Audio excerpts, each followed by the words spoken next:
Assalamualaikum, peace be with you. Sa muli po, magbabahagi lang po tayo ng kaalaman sa ating pananampalatayang Islam.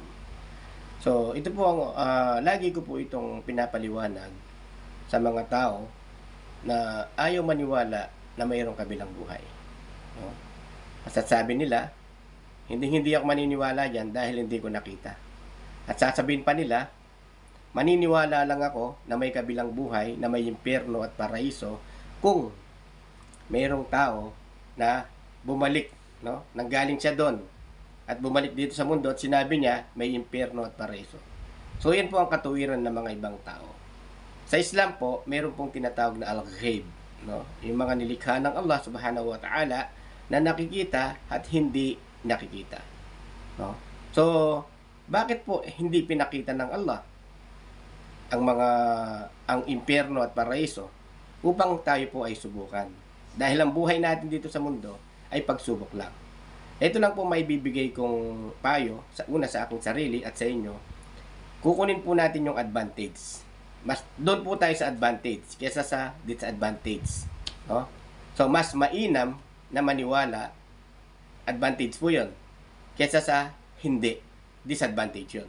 Ngayon po, mahirap talagang paniwalaan 'yan kung wala kang pinangahawakan na Quran. No? Kung wala kang pinangahawakan ng mga revelasyon mula sa Diyos, talagang kung hindi ka naniniwala sa mga revelation na binigay ng Diyos dito sa mundo, sa mga propeta, talagang hindi ka maniniwala. No? So sabi ng Allah sa banal na Quran, wa innal akhirati hiya darul qarar. At sabi ng Allah, at ang kabilang buhay ang tirahan ninyo na walang hanggan. So malinaw po na mayroong kabilang buhay. Subalit ang mga ibang tao ayaw nilang maniwala sa mga revelation. So, mahirapan talaga sila. So, sabi ko po, mas mainam na maniwala kaysa sa hindi. So, patunay po yun na may kabilang buhay. Ngayon, dalawa lamang po ang tirahan natin sa kabilang buhay. Ano yun? Yung paraiso ng Allah at impyerno ng demonyo. No? Ang demonyo, siya yung doon, baga sa siya yung mamumuno doon, si Iblis, no? Yan ang pinuno ng mga demonyo. So, doon po tayo sa advantage, no? Ito po yung may bibigay kong payo para walang kawalan po kung maniniwala tayo, no? Kung naniniwala ka na mayroong paraiso at impyerno, mapapabuti ka po. Bakit? Dahil pag sinabing paraiso, pag ininanais ng tao na makapasok siya doon, magiging mabuti po siya, no? Dahil pagdating mo sa paraiso, puro gantimpala po 'yon na bibigay ng Diyos, no? Gantimpala sa ginawa mong kabutihan dito sa mundo, at habang buhay kang maninirahan doon ng kaligayahan. Pag naman ikaw ay naging masama, lalo na sumamba ka sa mga Diyos-Diyosan, yun ang walang kapatawaran na kasalanan, habang buhay ka sa apoy ng impyerno. Ngayon, naniwala ka na may paraiso at impyerno, napabuti ka, no? Kasi ayaw mo ng kaparusahan sa impyerno. Of course, magiging mabuti ka.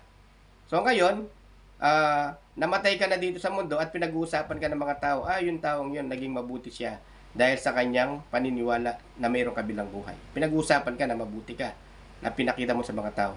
Ngayon, pagdating mo sa kabilang buhay, yung pinaniwalaan mong mayroong impyerno at paraiso, wala naman pala. Pagdating mo doon sa kabilang buhay, ay, nasan yung paraiso na pinaniwala ko? Nasan yung impyerno na aking iniiwasan? Wala naman pala. So, anong mangyayari sa'yo ngayon? Hindi ka mapaparaiso, hindi ka mapapaimpyerno. So, wala pong masamang mangyayari sa'yo. Di ba ba? So, mas mainam na maniwala kaysa sa hindi. Hindi ka naniwala, no? Hindi ka naging mabuting tao kasi hindi ka naman naniniwala na mayroong gantimpala pag gumawa ka kabutihan at hindi ka mapaparusahan kapag gumawa ka kasamaan. Ngayon, hindi ka naging mabuti dito sa mundo. Naging masama ka. Pagdating mo sa kabilang buhay, yung hindi mo pinaniwalaan, mayroon pala na totoong paraiso at mayroong totoong impyerno. Anong mangyayari sa ngayon?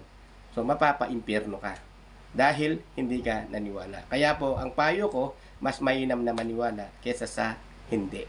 Doon po tayo sa advantage. Assalamualaikum. Peace be with you.